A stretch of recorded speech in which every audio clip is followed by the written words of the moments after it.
letting my friend record it like this. Thank you for listening to WDRB Media, the voice of the community. I'm your host, Ziandria Vishanti, and you're listening to Z Views. Today we have a special guest. I'm super excited to have my sis, the travel diva, the social action guru. She's always there. This is the friend that shows up to support no matter what.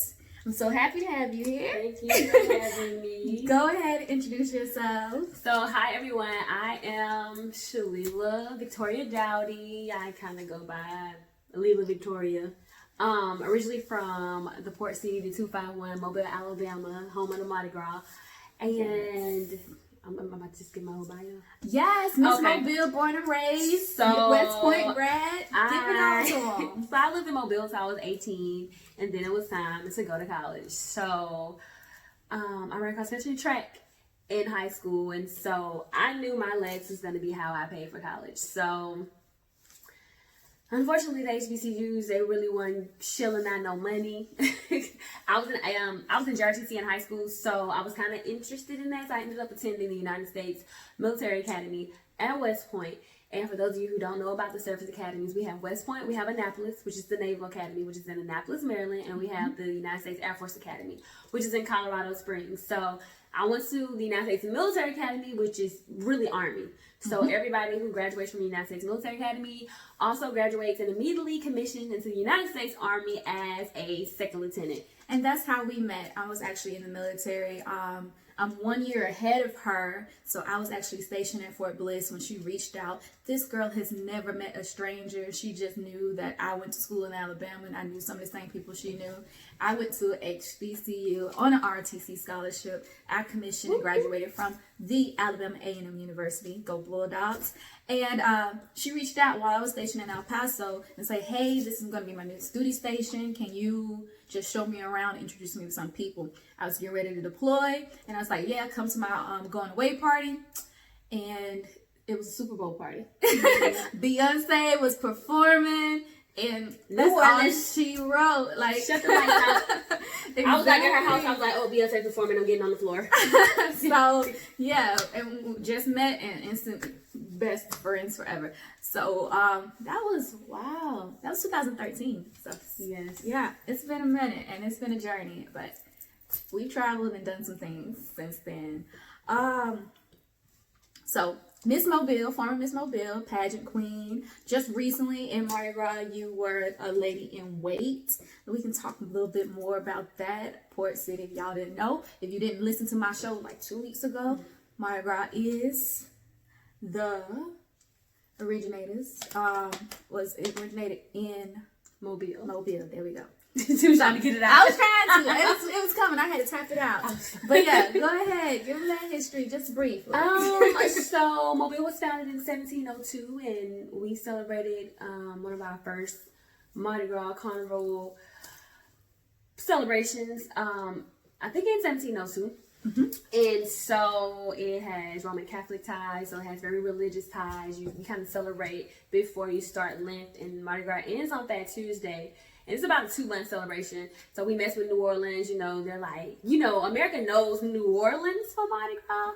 Mobile isn't really a small town. It's like a medium-sized city. So, but New Orleans, I guess they're a little bigger, so they get more, they're more known for Mardi Gras. But, whenever they want to come at us sideways, you want to think about it. I'm just like, when we were founded and had our first parade, New Orleans wasn't the city. So y'all can't be first. Boom. Y'all the duplicates. We're the originators.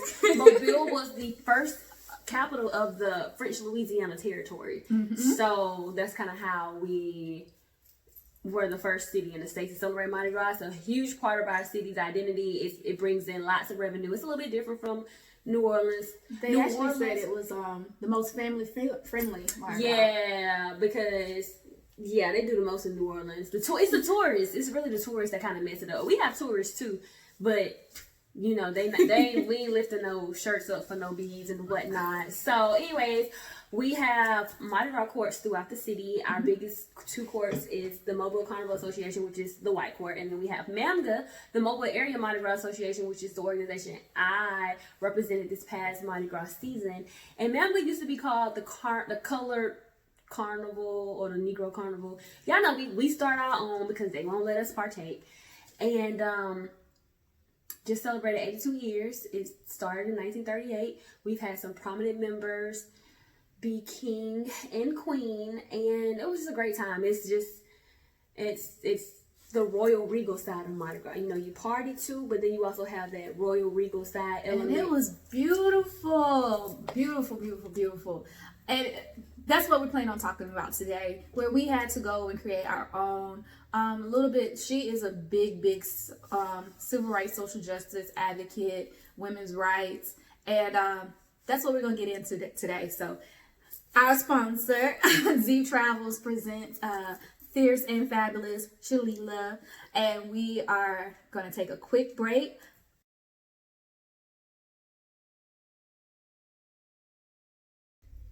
Welcome back to WDRB Media, the voice of the community, the only station giving you double the inspiration and inspiration. Thank you for listening on our free TuneIn app and iHeartRadio and watching on YouTube. I'm Ziandria Vishanti. Today we had our special guest, Shalela. Go ahead and give them your social media, so just in case we forget at the end. Good call. So on Facebook, I am Shalela Victoria, Shalela. That's the regular page. I got 2 Facebooks, but I don't got no room on one of them. Then the fan page is Lela Victoria, Lela Victoria. And then Instagram and Twitter, it is LelaV89. LelaV as in Victoria 89. All right. That's all we're going to give out today. Website. Oh, and then my website. She's trying to pull it out of me. So my website is LelaVictoria.com. We keeping it simple. I call it blog Fierce and Fabulous. But just LelaVictoria.com. So I like to, keep everything uniformed. Yep. So if you find hashtag Fierce and Fabulous, you're going to find her. So today we're talking about just her travels. She's all over the place. And it's not just the G to be all over the place. She's out there traveling for a reason. This past week, you actually did Bloody Sunday, the reaction in Selma. It was a takeover. But and you travel often to do the civil rights tourist sites and whatnot. Just like I said, Mardi Gras, Bloody Sunday. They did the Capitol, Delta Days in the Capitol. That was dope. And EJI, the Legacy Museum with Just Mercy. If y'all didn't know, she's probably the reason I actually started 11 Scenes with her, because every time she's like, if it's black, we support. So black movies coming out. What's in the theaters right now? That's the thing. The Banker is a black movie that's out. Is it out? It's out, but not here. They're killing me, man. Exactly. But any movie that came out that featured a black lead or a black producer, she was pulling me out to the movies. And I was like, I can't spend these coins on a movie, so I ended up getting the membership. And that's what started 11 Scenes, me going to the movies. So thank you for pulling me out the house. I didn't even know it. I'm just trying not to go to the movies by myself. Exactly. But yeah, she lit that fire. So thanks, sis. But yeah, so Legacy Museum, Just Mercy, that's what's, EJI was founded. That's about the founding of EJI. But yeah, definitely a lot. What other, that's just in Alabama. She is an Alabama girl. You're going to see her running some city, some organization in Alabama. Look forward to voting for her in the next 5 to 10 years. Yes. But what other vital civil rights or women's rights tourist sites would you suggest that it's like necessary for an American to visit? Well, of course, the African American History and Cultural Museum in DC. Yes, awesome. Yes, I'm not even done with the museum. I think I touched every floor, but I'm the person that reads everything. Mm-hmm. So yeah, you need at least the full day to just go through. I've been there like 2-3 times. And it's awesome though. Like every time you go, it's something new. I remember I went. It was they had like an Oprah exhibit, and then the next time I went, it was a whole different thing. So yeah, I'm just trying to. Well, the theater is named after Oprah, but I'm pretty sure it's because she dedicated money. Donated money. So that's a must. Outside of that, a lot of the civil rights locations are in the South. So Birmingham has a civil rights museum. I've been to that, and then like she said, one of the most recent museums that opened up is the EJI Equal Justice Initiative, that focuses on the blueprint of from slavery to mass incarceration. And then they have like a separate site where they pay tribute to those unfortunate Black people who, or I think it might be white people too, that lost their lives by being lynched. So you have those two museums. Selma has a voting rights museum. I did not go in when I was there. Talk a little bit more about Bloody Sunday. How was that experience? So this was the 55th annual Jubilee of the Selma Bridge Crossing. So with that being said, they do this every year. And it was momentous. I got there the day before, so I was able to walk across the bridge before the thousands of people swarmed into Selma. How long did it take to march across the bridge? It took too long. I swear it took about over an hour because it's just a lot of y'all. We started at Brown, and in Brown A and E Chapel is where a lot of the planning and the organizing happened back in the day. And it was kind of where they started the marches from back in the day. So we kind of started right there. I saw the cameras, the presidential candidates, and all the big wigs, Jesse Jackson, MLK III, they all came out of the chapel, lined up. The cameras was right in front of us, and then we started walking, and then the cameras got further and further away, because as we walked along the route, people joined in on the march from the side, and so we just got pushed further and further to the back. There was like a backup on the bridge, and I'm like, okay, so next time I'm not coming to Brown Chapel, I'm gonna go post up next to the bridge. Yeah. And when they got to cross the bridge, I'm gonna merge in, because I was like, it's a lot of people. The cameras are all the way up down the bridge, and we're all the way back here. And when we first started, the cameras was right here, and we was right here. So it was just thousands of people. It was a lot of people. They have a Jubilee, they have like a festival where you have people performing. They had like a gospel fest. Black businesses selling merchandise. Obviously, you had the food vendors out there, and it's like a little mini Black family reunion. Yo, we're all down for supporting everything Black, literally everything Black. But with the large crowds, I would be remiss if I didn't mention that crazy word that's been on repeat, that's trending right now, the coronavirus. Oh, I thought you were about to say something about anxiety or something. Oh, I do. I really do. She knows. I do have anxiety with large groups, but you wouldn't be able to tell because this is what I do. But I went to 2 business events this weekend, and luckily for me, they are definitely preaching on how to interact if you do large groups or whatnot. But we're still gonna travel. We're not afraid of a coronavirus. However, we just want to make sure you know to wash your hands. Avoid people. If you are sick, you feeling sick, you think you may be sick, don't go out, don't go do anything, do not pass go, do not collect $200, wash your hands, stay home, call your doctor. And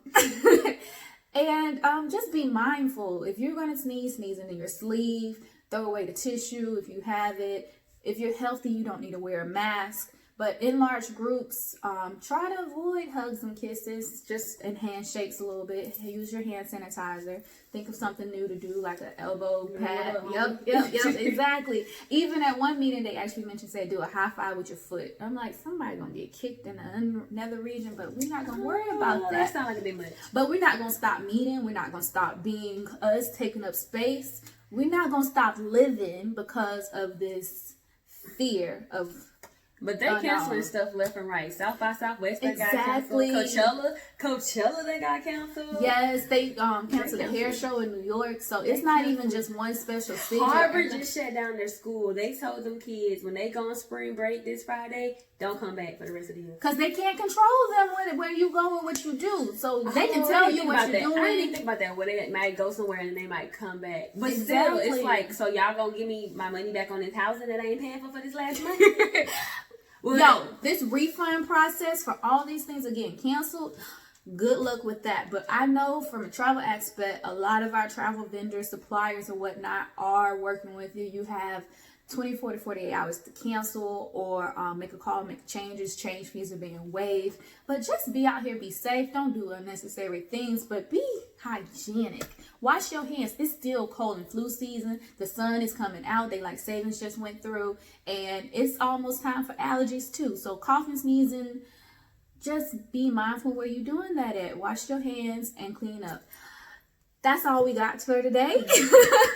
I really thank you for joining us. Thank you for having me. Yes, you're listening to Z Views. Thank you for tuning in to WDRB Media, the voice of the community. Until next time, wash your hands. But that's all.